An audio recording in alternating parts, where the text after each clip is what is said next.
Is about the level of engagement that you've had with groups and individuals who are concerned at your department's continued granting of licences for the practice of hare coursing. I note that you've previously said that the activity is regulated and that there are safeguards in place, but that is belied by the reality on the ground, and I'm wondering what contact you've had with individuals who can give you a very different view than the one promoted by the coursing clubs themselves. Thank you.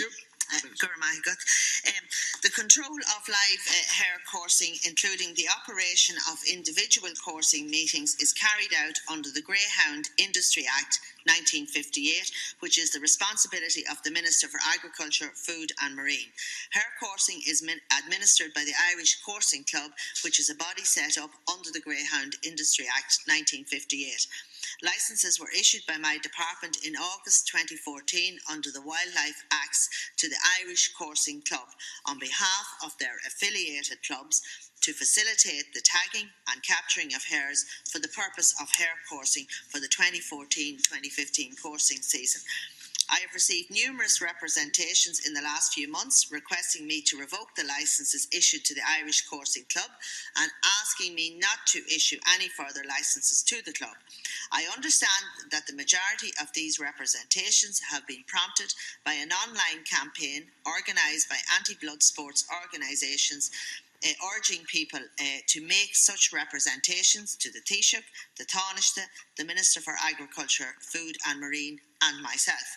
I have not received any requests for meetings on foot of these recent representations. Thank you. Deputy Daly. Well, I'm glad that the Minister has verified that there has been considerable contact with her department. I think it reflects the fact that a majority of Irish people are appalled by the live baiting, mauling and killing of hares in the so-called name of sport, a practice which has been outlawed in Australia, in Britain, in Northern Ireland and so on.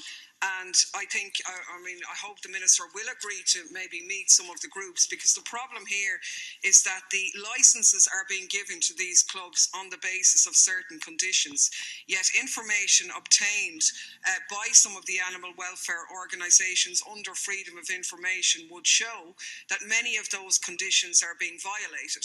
For example, the National Parks and Wildlife Service are supposed to monitor these activities. They only managed to monitor 23 events last year.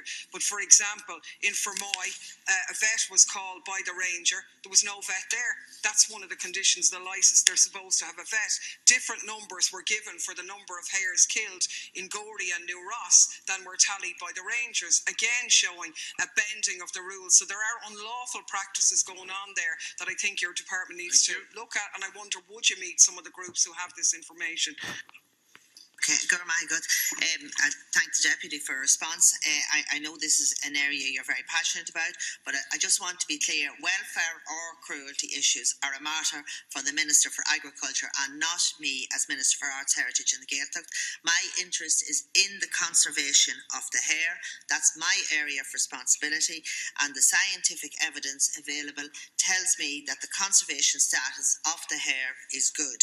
So from my perspective, I don't have any concerns about the conservation of the hare. As I say, issues regarding the welfare are a matter for the Minister for Agriculture.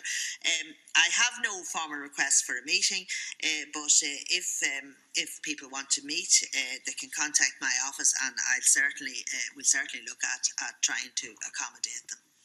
I certainly suggest that they do that, Minister, but I would respectfully say that the monitoring of licences is your department's prerogative, and for example, like some of the conditions in relation to those licences are being severely breached. Like one, in for example, Mallow. At the time arranged for the NEPS officer to meet the coursers, nobody attended. In another area in Liscannor, a ranger was intimidated when she asked to check the hare paddock, yet cooperation with NEPS officers is a condition of the licence being granted.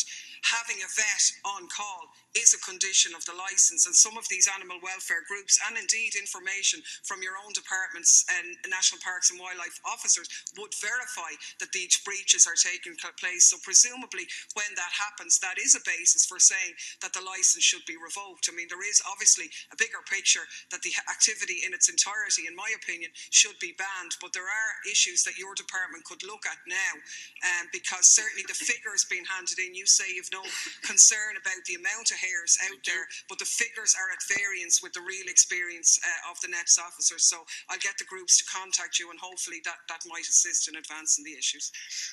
Minister. Okay, thank you, Deputy.